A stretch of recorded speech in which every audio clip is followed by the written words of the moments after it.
hello. How's it going, Dino? We're back Good, in the buddy. cave. We're back in the cave. We were supposed to do it last night, but we got lazy. I was still Hang very on, sore. hang on. What did you want to do last night? What were you doing? What was I doing? Do you remember what you text me? No. Had to put the groceries away. That's what you Oh, said yeah, to that's me. right. I had to put the groceries Yeah, away. yeah. Yeah, I put the Come groceries on. away. Priorities. You know what? To be honest with you, I friggin' forgot.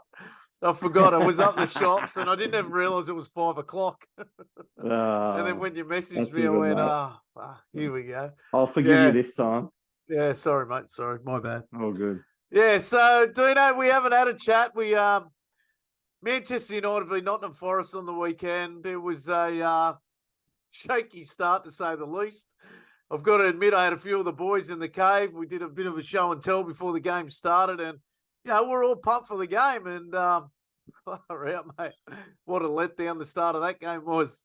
How you been, mate? And how you coping?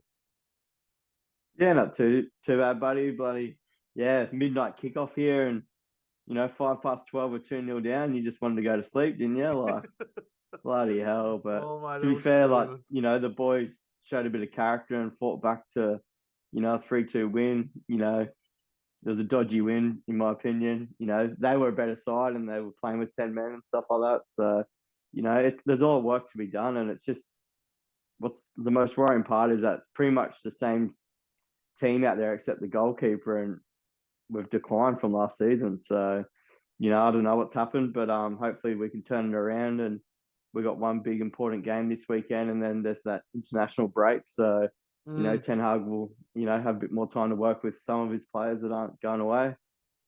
Well, we have got 6 points from 9, which doesn't sum up the whole story. But look, we can get straight into it because the goal came after 2 minutes. It was off our own corner, and Bruno's whipped in the corner, and then Wan-Bissaka missed the header. I was wondering why Rashford and Anthony were the two that were chasing, and our goalkeeper, who's supposed to be playing high up the pitch, where was he? He was nowhere to be seen. He was backing up, and then decided to overread the 1v1 and went to ground, and it was an easy tap in the end. I actually thought it was a horrific start, but on behalf of Onana, I thought it was a shocking bit of goalkeeping as well. I'm not going to blame him. I remember under Ollie that we got caught out like that once before. With our defenders were all up for the corner and there was no one back. I still can't believe Rashford was that deep. Like, as one of our key strikers, he should be up in the box for starters. And the general rule is always there's someone back on the 18, someone back on halfway, one standing in front. That's a general rule. I don't know if that was Wan-Bissaka who was supposed to do that, but it was a poor attempt of header. He did. I think the sun was in his eyes because he did put his hand up to his face before the header. But it was a horrible bit of play, wasn't it? Yeah, they're not used to playing with the sun in Manchester, are they? So I think it poured down with rain too. I think I can remember. Yeah. Sun shower, yeah. More like tropical bloody rainfall. But yeah, as you say, like we got caught out again, and all these other teams seem to score from set pieces against us, and we couldn't score a set piece if our life depended on it. So yeah. I also thought Rashford could have done a lot better. Like, I know he's not a defender himself, but he's still a professional player, and I think he could have done a lot more to stop that goal, or at least break play up a little bit more. And he sort of had a hack at the ball and missed it, and then Onana fell down, and stuff like that. So as you say, that first goal, I think Onana was still half asleep, and it was a bit of an eye opener for him. So. Look, the general rule for goalkeeping, as you know, I've been around a lot of goalkeeping coaching and stuff like that, is for even if Onana's not that high, he should be still trying to slow the play down. And like for him not to really make an attempt, well, he didn't. He didn't make an attempt on the ball till they got to the 6-yard box. It's horrific goalkeeping. That's shocking. He should have been at least coming out to the 18-yard box, because if he manages, Rashford was on his tail most of the way. So if Onana's out on that 18-yard box, it slows the striker down because he has to then make a decision. And then Rashford's probably maybe able to make the tackle. or Onana gets the chance to make the 1v1. I don't understand what he was thinking, trying to overread the play and then go on the ground. I don't know what was going on there, but for mine, as much as we probably weren't set, well, we weren't set up defensively. I thought it was and Onana probably shouldn't get the blame for that. But in saying that, I thought it was very unprofessional of him not to be up the pitch, because that's why we bought him in the first place. And secondly, he should have been at least trying to slow him down up near the 18-yard box, so the two players, Anthony and himself, and Rashford, sorry, could slow him down. But anyway, they got to 1-0 up. What was it? A minute later, they got a free kick out on the right-hand side. Unnecessary foul from Delo. I actually called it when I was there because I was frustrated. I actually said to the boys in the cave, I said, you watch, Delo will give an unnecessary foul here. Sure enough, unnecessary foul. Shit bit of defending on the set piece. And again, Onana doesn't move. And he got done like that, exactly the same way in the friendly as well. He caught stranded. The header was just inside the 6-yard box. I don't even think it was a deliberate header from the player. I don't even know. Can't even remember. But yeah, again, I'm not going to blame him. I don't think he knew much about it. But reaction for me is not there. I think De Gea still makes a reactive save. I don't think he saves it, but I remember in the Carabao Cup, De Gea never moved off his line, and everyone blew the house up because De Gea never got to that ball. So, again, United supporters, not being consistent in their criticism of players. I don't care whether it's Onana's third game or fourth game. He's still in his 18-yard box, and he still should be at least coming out to punch, or at least he should be knowing about that ball anyway, even though I don't think he would have saved it anyway. Yeah, well, as you say, I think it's going to be a bit hot and cold with him. I think we all expected that. Before we even signed him, we saw what sort of character that he was at Inter and, even at Ajax itself. And obviously, Erik ten Hag knew what he was getting himself into. And as you say, with De Gea and that, I think he at least makes an attempt at saving it, and he, but then saying that, Onana in the second half pulled off a brilliant save. And so I think it's just going to be that hot and cold sort of, goalkeeping sort of thing. And yeah, I'm not going to be worried about him too much at this stage, but we've got, those sort of sides aren't really the top sides, are they? So it's going to be interesting to see how we how he plays when we're playing the likes of say City and that, is where they've got the ball all the time and that, because a lot of our first 3 matches we've had the ball a lot more, and then in that last game against not Onana hardly even touched the ball. Yeah. In possession and stuff, he wasn't even really involved in the match that I can remember. But yeah, it's going to be interesting to see when we're playing those more dominant teams how it all works out. And I don't know what happened to Varane at halftime. I don't know if he's injured, or I haven't really heard anything about him. But Yeah. you know what? I'd be starting Victor Lindelof. He had a good end of season last season, and he didn't miss a beat when he came on, and we just look a lot faster with the ball when Victor's on there. He gets the ball from the back line and he drives forward. And I think obviously Varane's one of the best defenders in the world in his prime, but he just looks a bit off the pace at the moment. So who knows if there's a little niggle there on that, but I think Victor deserves a start. You know what? I saw something today. One of the girls in our supporters club posted something on our members only chat, and it had something about it had a photo of Victor Lindelof, and on the bottom it said, "Oh, thank you, United," and it was just quoted like a box. And I went, I nearly had honestly, went, fuck, is he leaving the club? And then a few rows down, it was, no, it was just after they were just talking about the supporters, how they backed them in the game and everything like that. I've got to admit, mate, I nearly had a sinking feeling because I really like Victor Lindelof, and I would be disappointed if he went elsewhere. I really would. Yeah, I as I think say, he's a I bloody think he quality player. deserves, especially when I know not Nottingham Forest had a dominant striker up top, and he sometimes sort of struggles against those, big number 9 sort of players. But yeah, I really enjoy watching Victor play when he carries the ball out from the back and stuff like that. So, obviously he'll get his chance this year as he's, Varane can't play every match and stuff like that. And, it doesn't look like Harry's going to get much game time, and hopefully he will move club eventually. Obviously West Ham are still interested in him and stuff like that. But yeah, there's still a lot of worrying signs there, like obviously last season we're banging on about a striker and that, but there's a lot more that team needs, in my opinion. Yeah, definitely. Look, I want to touch on Bruno Fernandes. Oh, actually, I want to touch on Anthony. I'm going to change my mind on this. So yesterday I had the day off, and I actually went and watched the game again. Okay, because through Did you that miss the game, first 5 minutes? no, I didn't. Yeah, I watched the game again, and because I did through that game, I gave Anthony heaps. I gave him heaps, mate. He was driving me crazy through the game. When the boys were over, my old man was over. And I thought, you know what? I'm going to go watch his game again because a lot of people were talking about he was positive and everything like that. And going forward. And he was through the game. When I watched it again, everything, all his actions were going forward. All his actions were going forward, which was great.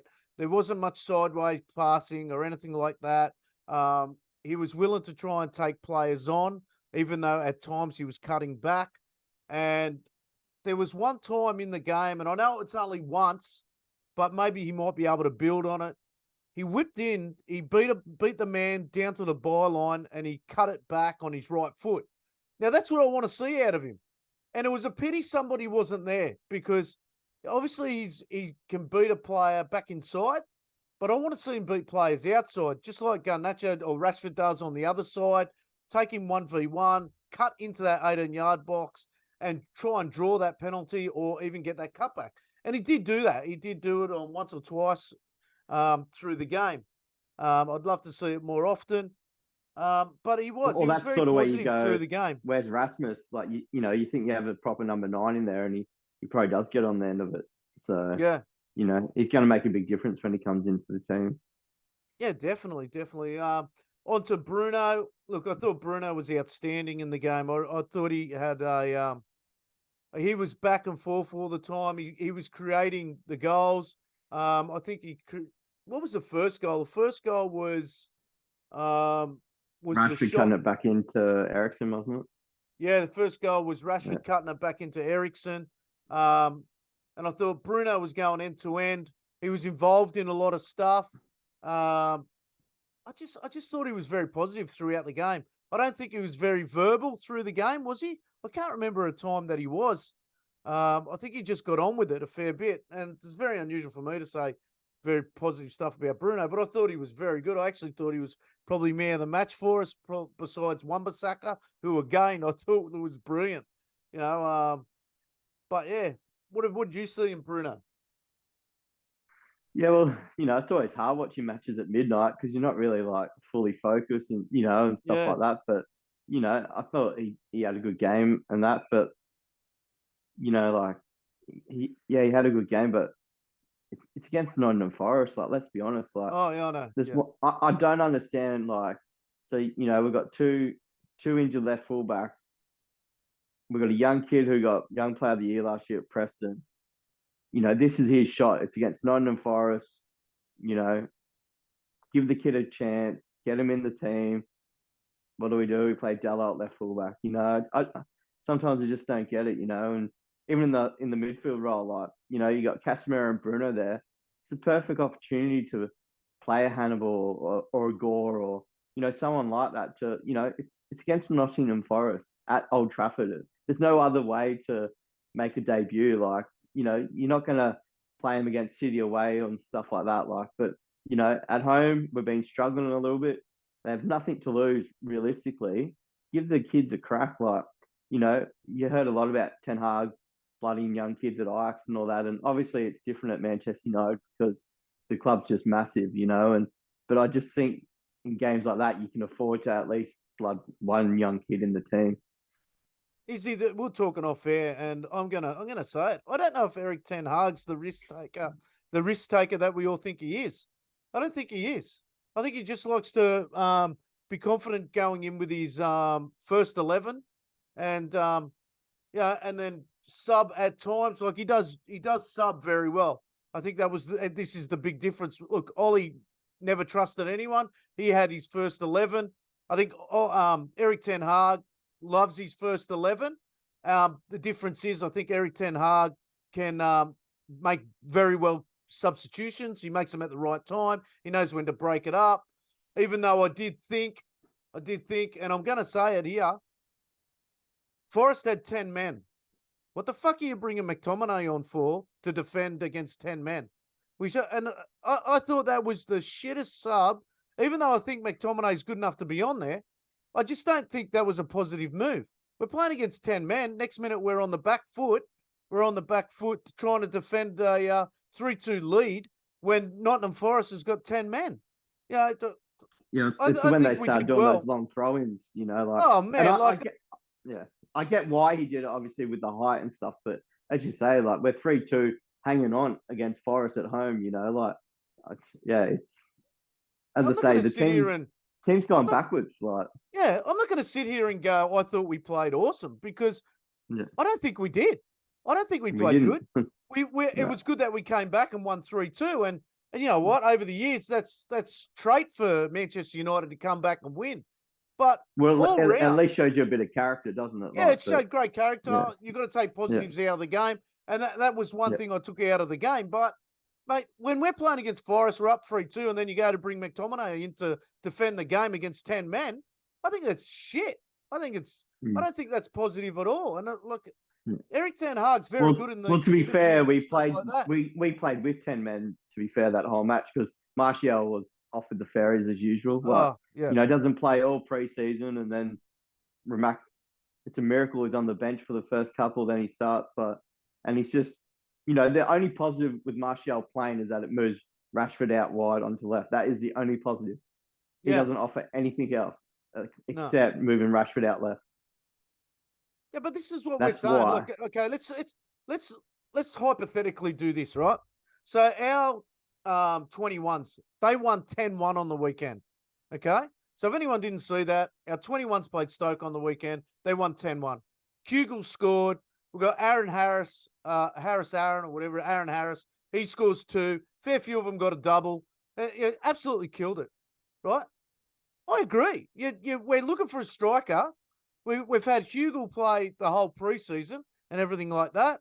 You want to push. Martial hasn't done jack shit for us, and I don't care what anyone says.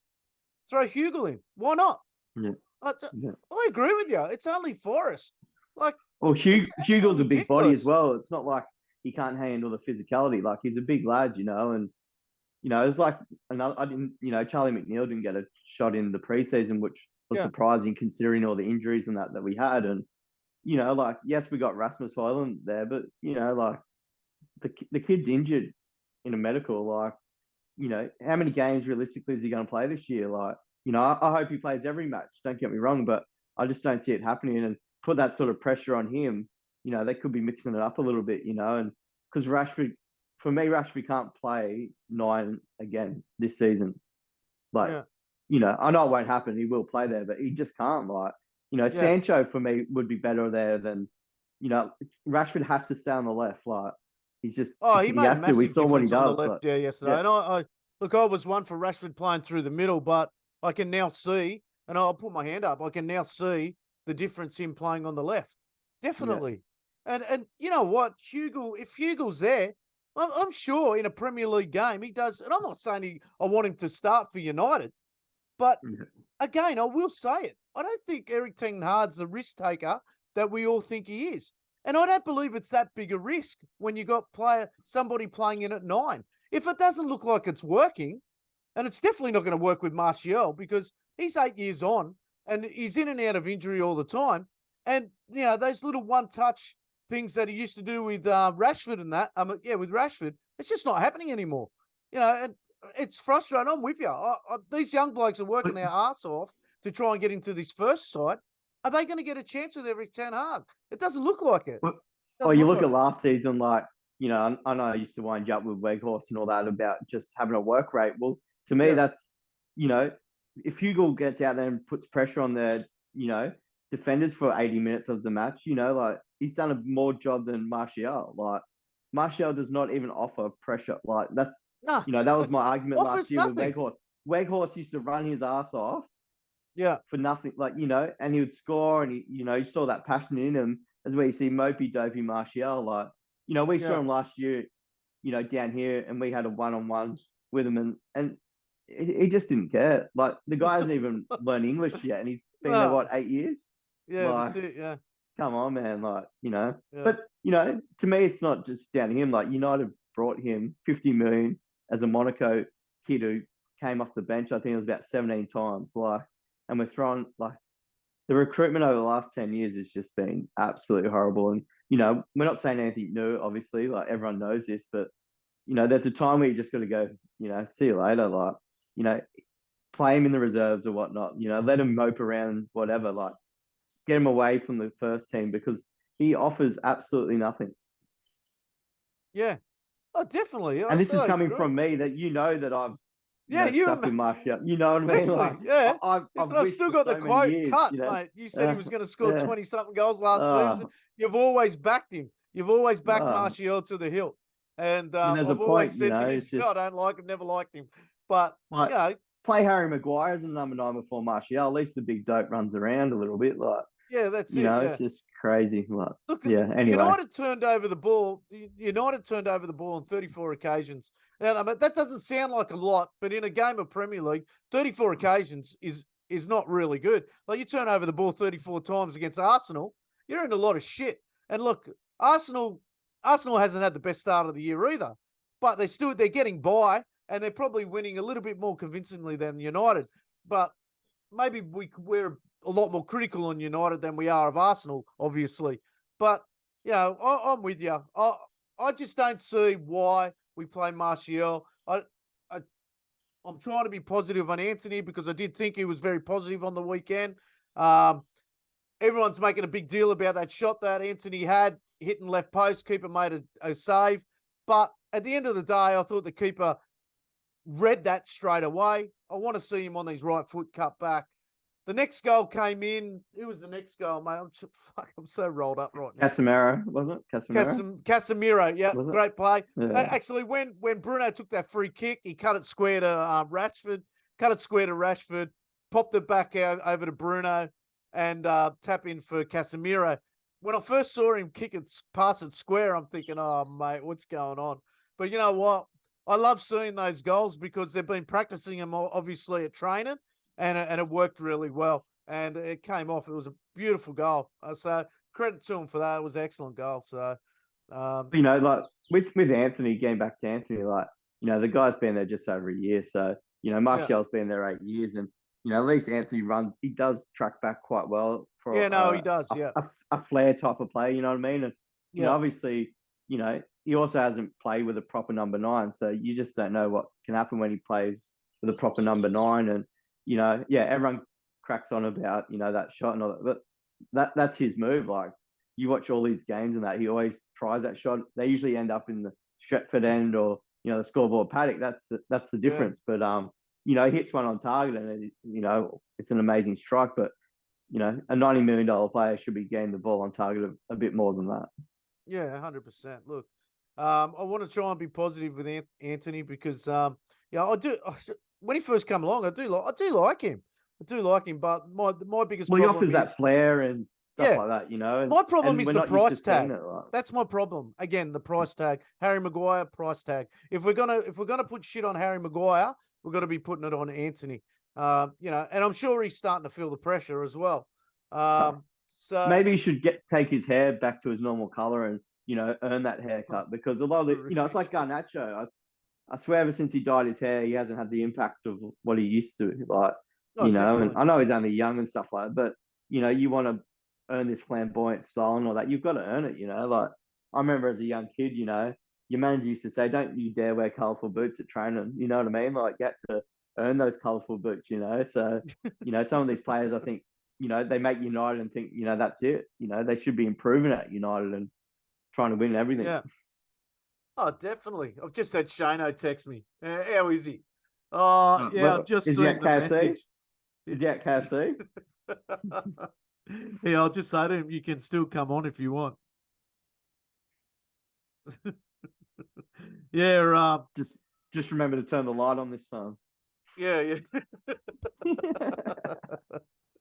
Yeah, Uh, so anyway, and then I wanted to look, let's talk about this penalty. Everyone's calling it a dive. You're absolutely dreaming if you think that was a dive. There's no chance. Rashford's done well. He knows what he's doing. He's beaten the player 1v on. He's moving that quick at pace. At any stage, he gets touched or clipped. It doesn't matter how light it is. He's what do you call it? He's going down, no matter what. So for me, it was a penalty. Bit of pressure on Bruno there, and he's done well. He's converted the penalty.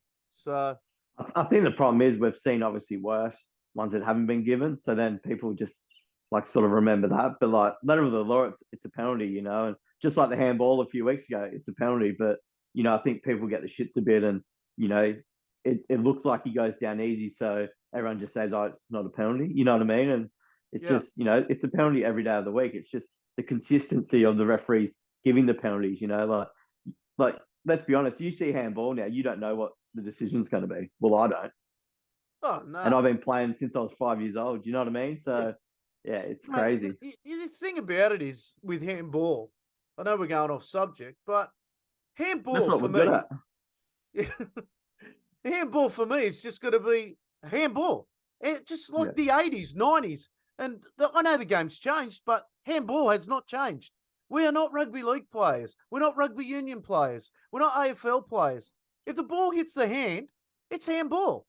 Mate, I'll give you an example. On the weekend, we played against Leeds United on the weekend, our supporters club. We had two handballs in the box, right? One wasn't a handball, the other one was a handball. And this was all in the same movement.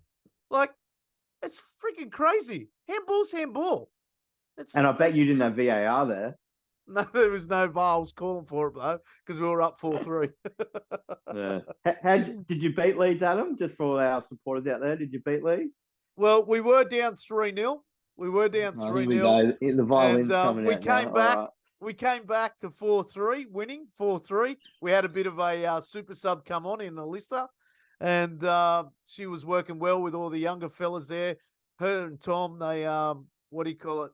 Started running the midfield. We got to 4-3 ahead, and anyway, they got the penalty with a minute to go, and then 4-all. Then some genius decides to go, "Oh, we should have penalties just to make it fun and have a winner."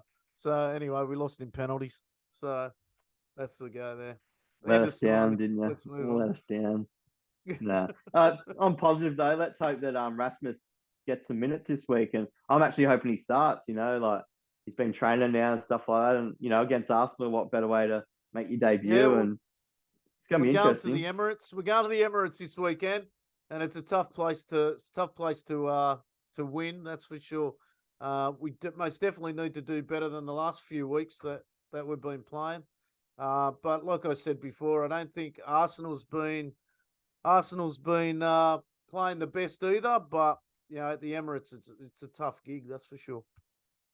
Well, I remember last season, like obviously we had those two big losses at the start, and then we sort of got a roll on, and then it was like shit, the international breaks, like. So I'm hoping for the same sort of thing. We get a bit of a roll on, and play a good game and get the 3 points, and then obviously it's disappointing that they have the international break. But I think going into that international break is going to be important because if we win that match, the noise isn't going to be so loud. But if we go down, the noise is going to be there, and obviously you know, supporters did the protests on the weekend with the Glazers and all that. And, mate, is it ever going to go away? Like, if the Yeah, club's for sale, sell it. You know what I mean? And I know like people say these players are professional, blah blah blah, and all that, but surely it has to have some sort of impact on the staff throughout the club. yeah, If it's staff members in the kitchen, whatever. Like, any employment where like the ownership is always talked about in the like these people might be thinking, oh, the Qataris come in, are they going to change? It obviously affects the club, not just off the pitch, but on the pitch, and until that all gets cleaned up and that, I think United are going to be like a yo-yo and just go up and down. you know, the sooner the better. And obviously we've been banging on it for what 11, 12 months now. So, you know, surely something's got to happen. Yeah, definitely. Look. You know, we're not adult, we're not in Manchester or anything like that, so we don't get to the game. So it's credit to the fans. Look, I know I take the piss a bit, and whenever United's losing, I always, you know, put a sarcastic remark out saying, "Yeah, Glazer's fault, Glazer's fault." But in all seriousness, we need these guys out, and you know, credit to all the boys and ladies and men that and boys and girls that stayed behind after the game on the weekend and you know made their voice known. And you know, whether it makes a difference or not, who knows? But you know, it makes them feel good, and the protests are always good for to let you know the committee know where we stand and you know, we can only do our little bits from here. And, you know, thank you to all the members over there. Well, most of them be season pass holders over there, and they're doing our job. So credit to them for staying behind. Um, so anyway, we go to the Emirates this weekend. I just want to touch on both of us never got to see the girls' game this weekend, but they had a friendly. I think they had a 2-2 draw. They were without Mary Earps, Ella Toon, and Katie Zelms. So they're building to their season. I think that starts. I think that starts in a couple of weeks. That 1st of October. Oh, 1st of October. First of So it's October. still Yeah, so 4 weeks another away. month. So Yeah, 4 because weeks obviously away with the for World that. Cup, that to have Yeah. a certain amount of time off. So Yeah, so they're in preseason now, which is good. So that's exciting. And again, our under 21s, they won 10-1. Go and have a look at the highlights that on that if you got MUTV, or there might be some on YouTube, some cracker goals in that. But you know, we've got 5 minutes left of the pod. Let's move into what's new in the cave. am I Dino's going going first? first today. He's got something Well, custom made, and I'm very impressed with him. these aren't obviously new. I've had them for a long time now, but I got these Addy color custom designed shoes back in the day, and even got the supporters club on the back. So Obviously, you know BMUS Brisbane, is Manchester, Brisbane Manchester United Supporters Club, and which is then pretty cool. I like that you've done that. everyone sort of knows my little Instagram sport MUC that I started off back in the day, and so I got that on there, and yeah, just something different. You know, I obviously don't wear them. I don't really wear much United stuff. It's more just in the cave and stuff like that. But they're pretty cool, and yeah, I'm Yeah, I happy like with them. them. So Yeah, very one of a good. kind, I guess. One of Yeah. one, eBay. One of one. Very good. All right. So on the weekend, I had a few of the boys over to watch the game, obviously. We always do a bit of a school, what do you call it? Show and tell. Show and tell. And There you go. Tony Redmond, he came around and he was showing us everything he's got. We're sorting out a few of his cards for him and everything like that. And he left me with, and I've never seen them before. Have a look at these. So, let's see if we can fan them out like a deck of cards. So these are, you can read them there. There we go. These Mate, some of are our viewers won't even know what a DVD is. So these are DVDs. So Manchester United DVD cards 2006 collection. So there is Wayne Rooney, Cristiano Ronaldo, Van Nistelrooy, Scholes, Keane, Giggs, Sylvester, Hines, and Fletcher, and Alan Smith. So let me hold. I've got a few of them here. Let me hold that up there. So I thought this was pretty bloody cool. I'd never seen these before. And you can still buy them on eBay. They're pretty exy now. They're probably about 20 quid now each. So, and on the back there, they show video highlights and stuff like that. What's it say? Interactive entertainment, video strategy games, interactive trivia, brilliant action video, and player highlights. So they're pretty cool. That's a Roy Keane one. Darren Fletcher, Sylvester, Wayne Rooney, and Gabriel Hines. There we go. So that's what's new in the cave. Mate, we got through that pretty quick. Anyway. So, yeah, we are our supporters club. Dino, you've still got your game coming up soon, haven't you? Yeah, that's not till November, I don't think. Okay, November. So still a while away, yeah. That's in November. And look who's coming on late in the process. Shane's coming into the game. Shane wants to come over. There's 2 minutes to go. We'll have to just brush him off, I think, because that's the end of the show. So just get him in for a minute until it cuts. So we're trying to get Shane in. His audio's stuffed. We'll have to check it out for him. He came in with a minute to go and extra time. But we'll end the pod there because I thought we brought a bit of controversy into this pod this time because we were both fired up after the last game. So, Dino, been a pleasure again. I'll talk to you later. See you later. Check ya. See you guys. See you, buddy.